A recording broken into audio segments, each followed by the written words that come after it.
দূরের কথা একটা শব্দ একটা হরফ কেউ বানাতে পারবে না, কারণ কোরআন নাযিল করেছেন আল্লাহ তাআলা।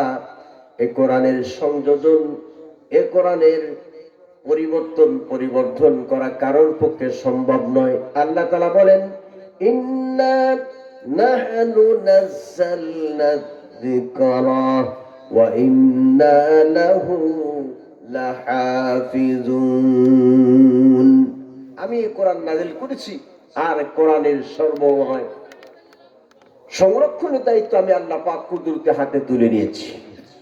কাজে এই কিতাব মানুষকে আকৃষ্ট করে, মানুষের দিলকে মনকে কোরআনের দিকে আকৃষ্ট করে। বিশ্বনবী মুহাম্মদ রাসূলুল্লাহ সাল্লাল্লাহু আলাইহি সাল্লামের প্রতি কোরআন নাযিল হয়েছে। হুজুর একটা মসজিদে কোরআন তিলাওয়াত করছিলেন।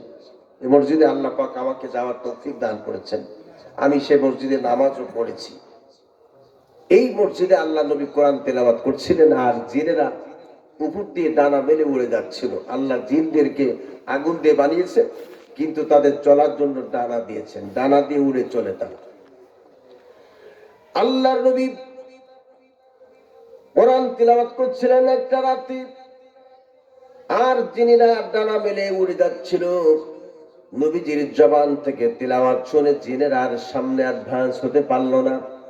বিমান যেমন ল্যান্ড করে জমিনে নেমে যায়, জিনেরা তেমন নবীজির সামনে ডানা মেলে মাথা উঁচু করে নবীজির জবান থেকে তিলাওয়াত শুনে জিনের মনের অজান্তে বের হয়ে গেল, ফাকালু ইন্না সামি'না কুরআনান আযাবা। জিনেরা বলল, আমরা এক আশ্চর্যজনক কোরআন শুনেছি। সুবহানাল্লাহ বলতে ইচ্ছা হয় না? অথচ এই জিনেরা পৃথিবীতে আমাদের আসার আগে জিনরা এই পৃথিবীতে দীর্ঘ বছর ধরে তারা এই পৃথিবীতে বিচরণ করেছে। মারামারি, কাটাকাটি, হানাহানি, রক্তবয়ী সংঘর্ষ করার কারণে আল্লাহ পাক জিনদেরকে দুনিয়া থেকে বিদায় করে দিলেন। সেই জিনেরা কোরআন শুনে বলল, আমরা এক আশ্চর্যজনক কোরআন শুনেছি। এই কথা শুনে তারা ক্ষান্ত হয় নাই।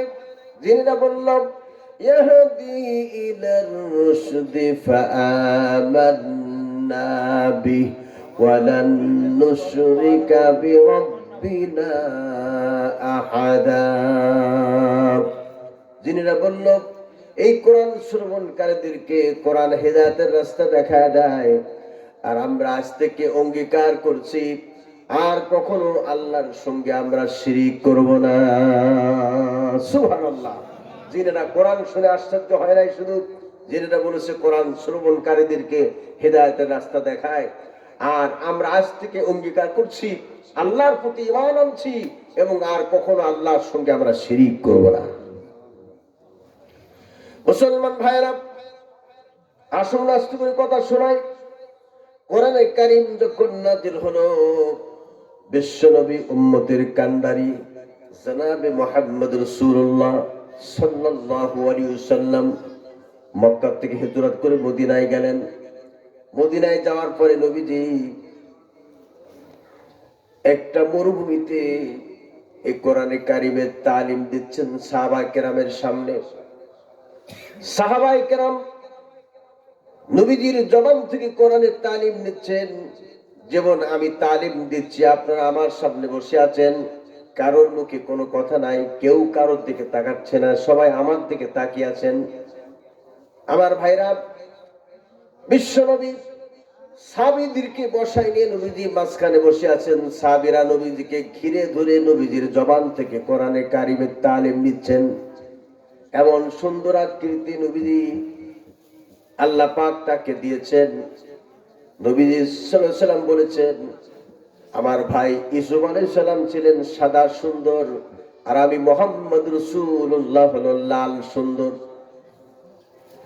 আল্লাহ নবী সাহাবাদের মাঝখানে বসে আছেন। এমন সময় মদিনার একটি পরিবারে, এই পরিবারের সদস্য সংখ্যা হলো 3 জন। 1 হলো মা, 2 হলো বাবা, 3 হলো তাদের একমাত্র কন্যা। এই 3 জন সদস্য, কিন্তু পরিবারটা ইহুদি পরিবার। মেয়েটি এক পাল ছাগল নিয়ে মরুভূমিতে ছাগল বিচরণ করার জন্য নিয়ে আসছি। ইতিমধ্যেই আল্লাহর নবী এতগুলো সাহাবীদেরকে নিয়ে ময়দানে বসে কোরআনের তালিম দিচ্ছেন। ওই মেয়েটি মনে করলো এতগুলো লোক এক জায়গায় কেন, একটু দেখে আসি। মেয়েটি এই দৃশ্য দেখার জন্য পাশে দাঁড়িয়ে দাঁড়িয়ে আল্লাহর নবী কোরআনের তালিম দিচ্ছেন, আর ইহুদির মেয়ে পাশে দাঁড়িয়ে দাঁড়িয়ে নবীজির চেহারার দিকে তাকাচ্ছেন। আর সূর্যের কিরণ নবীজির চেহারার উপরে পড়ছে, নবীজির চেহারা মুবারক ঘেমে যাচ্ছে, কপাল ঘেমে ঘামের ফোঁটা যখন গড়ায় গড়ায় দাড়ি দিয়ে জমিনে পড়ছে। ইহুদির মেয়ে জবান খুলে বলল, আমি যেন মাঝখানে যে লোকটি বসা আছে ওই লোকটির চেহারা ঘেমে যে পানির ফোঁটা পড়ছে ওটা তো পানি নয়, আমার চোখে মনে হচ্ছে ওটা যেন নূরের ফোঁটা টপকায় টপকায় জমিনে পড়ছে। ইহুদির মেয়ে পাশে দাঁড়িয়ে মনে করল, যেমন সুন্দর লোকটি বসা আছেন আবার তার থেকে এত সুন্দর ছন্দ, এত সুন্দর কবিতা আমি তো জীবনেই কখনো শুনি নাই। প্রিয় ভাইরা, একটু জবান খুলে বলুন, আপনাদের কাছে জানতে চাই, নবী কি কোনো কবিতা পড়ছিলেন নাকি? কোরআন কি কোনো কবিতা? কিন্তু আসলে কোরআন পড়লেই, কোন সূরা পড়লেই মনে হয় কবিতার মতোই।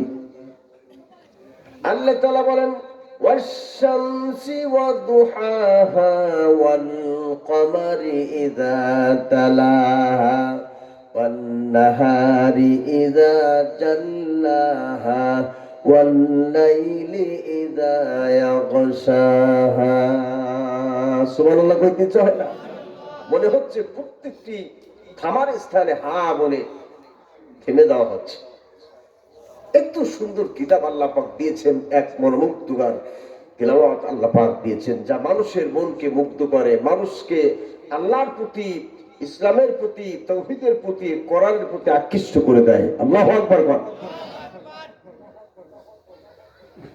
তেলাওয়াত মেয়েটি শুনছি, আল্লাহ নবী বিশ্বনবী তেলাওয়াত করছেন। তেলাওয়াত, যে যার কাছে কোরআন নাযিল হয়েছে তিনি কোরআন তেলাওয়াত করছেন, না জানে কত মধুর লাগে। যারা হজ্জে গিয়েছেন, হজ্জে যাওয়ার আগে বাংলাদেশ থেকে যারা ফজিলাতুল শাইখ কাবা শরীফের ইমামের তেলাওয়াত শুনেছেন, আব্দুর রহমান আস-সুদাইসির তেলাওয়াত জীবনে চোখে দেখেন নাই। কাবা শরীফ সামনে নিয়ে কাবার দরজা আর কাবার হাতিম, এই দুই জায়গার মাঝখানে দাঁড়িয়ে তিনি ইমামতির জায়নামাজের বিছানায় তিনি নামাজ আদায় করেন, ইমামতির দায়িত্ব পালন করেন। চেষ্টা করলেই তাকে দেখা যায়। ওই লোকটি যখন তেলাওয়াত করে তখন মনে হয় যেন এই মুহূর্তে আল্লাহ তাআলা আসমান থেকে কোরআন নাজিল করতেছেন। এই যদি হয় আব্দুর রহমান আস-সুদাইসির তেলাওয়াত, তাহলে বিশ্ব নবীর প্রতি আল্লাহ কোরআন নাযিল করেছেন। নবী কোরআন তেলাওয়াত করছে, সাহাবা কেরাম তালিম নিচ্ছে রাসূলের কাছ থেকে, আর ইহুদির মেয়ে পাশে দাঁড়িয়ে দুই চোখ পানিতে টলমল করে, মেয়েটার চোখ দিয়ে পানি পড়ছে জমিনে। মেয়ের মনের ভিতরে জল্পনা কল্পনা অবসান হল। ওই মেয়েটির মনের ভিতরে যা ছিল কুফরি হালাত, আল্লাহ রাব্বুল আলামিন কুফরি হালাতকে বদল করে দিয়ে আল্লাহ তাআলা মেয়েটির মনের অবস্থাকে ইসলামের জন্য পরিবর্তন করে দিয়েছেন। আমার ভাইরা, তাহলে এখান থেকে আমরা এটাই বুঝলাম, দাড়ি টুপি জুব্বা থাকলে শুধু মুসলমান হওয়া যায় না। মুসলমান এটা প্রমাণিত হবে আপনার দিলের ভিতর থেকে যদি পরিবর্তন হয়ে, যদি দিল থেকে সাক্ষী দেয় যে আপনি ইমানদার, কাজগুলি করছেন জনকল্যাণমূলক, কর্মগুলি করছেন জনকল্যাণমূলক, কথাগুলি বলছেন জনকল্যাণমূলক, এটা যদি হয়, ইসলামের জন্য যদি আপনার পূর্ণাঙ্গ সমর্থন থাকে, তাহলে প্রমাণ হবে যে আপনি সত্যিকার ইমানদার। কথা বলেন না কেন? আমার মুসলমান ভাইরা, মেয়েটি জল্পনা কল্পনা অবসান হয়ে গেল। ওখান থেকে সন্ধ্যা অস্তমিত হচ্ছে, অর্থাৎ সূর্য যখন ডুবে যাচ্ছে, মেয়েটি মনে করলো আর এখানে এক বিন্দু থাকা সম্ভব নয়, আমাকে তাড়াতাড়ি করে ছাগলের পাল নিয়ে বাড়িতে যেতে হবে। ছাগলের পাল নিয়ে মেয়েটি বাড়িতে ফিরে গেল। কিন্তু ওই যে বিশ্বনবীর সোনালী চেহারা দেখেছে, বাড়িতে গেলে ঘুম ধরে না। কি জানি দেখেছি, এত সুন্দর চেহারা মানুষ কখনো দেখি নাই, আর এত সুন্দর মধুর তেলাওয়াত কখনো শুনি নাই। মেয়েটির মন শুধু আজ নাজ করছে। আমার ভাইরা,